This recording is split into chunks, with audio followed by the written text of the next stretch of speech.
افغان حکومت د امریکا له دې پریکړې چې په خپل نوي بودیجه کې د افغانستان له امنیتي او دفاعي ځواکونو سره 300 میلیونه ډالر زیات وړاندیز کړي هرکلی کړی. د امریکا متحده ایالاتو جمهور رئیس جو بایډن تیر ورځ کانګرس ته خپل کلنۍ 115 میلیارډ ډالر پوځي بودیجه وړاندې کړه چې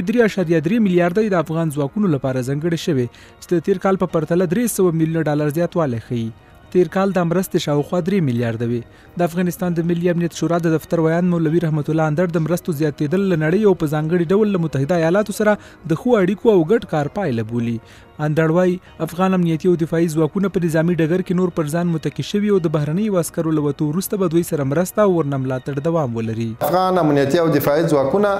په نظامي ډګر کې نور پر ځان متکي شوي او د بهرنیو سرتیرو له وتلو وروسته به د دوی مرسته او ملاتړ دوام ولري. تیره اونۍ هم د امریکا د امنیت سلاکار جیک سلیوان د ملاتړ پر ادامه ټینګار درلود او دا د اوس امریکا تازه د 2022 کال په کلنۍ بودیجه کې دغه رقم اضافه کړی دی. په ورته وخت کې د افغانستان لپاره د اروپایي ټولنې یو جګپوړه چارواکي وایي دا ټولنه به له افغانستان سره ولاړه وي او له دې هېواده د ځواکونو له وتلو وروسته به هم د نویو شرایطو په چوکاټ کې خپلو مرستو ته دوام ورکړي. په داسې حال کې چې ځواکونه وځي زموږ نیت پاتې کېدل دي، زموږ پالیسي نه ده بدله شوې، زموږ ماموریت نه دی بدل شوی، له افغانانو سره زموږ ژمنه نه ده بدله شوې، خو حالات د بدلیدو په حال کې دي. موږ دې ته اړتیا لرو چې دا مسله یقیني کړو چې له دغو بدلونونو سره ځان عیار کړو ترڅو وکولی شو خپل ښکیلتیا ته دوام ورکړو او په یو څه نوي چاپیریال کې خپلو مرستو ته دوام ورکړو.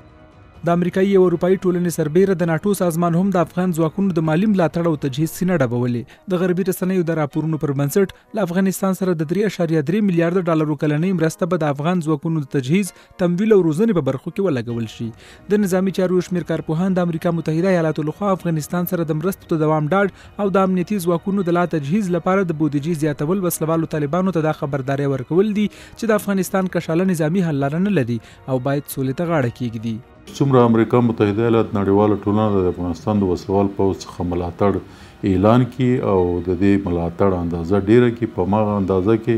د جګړې په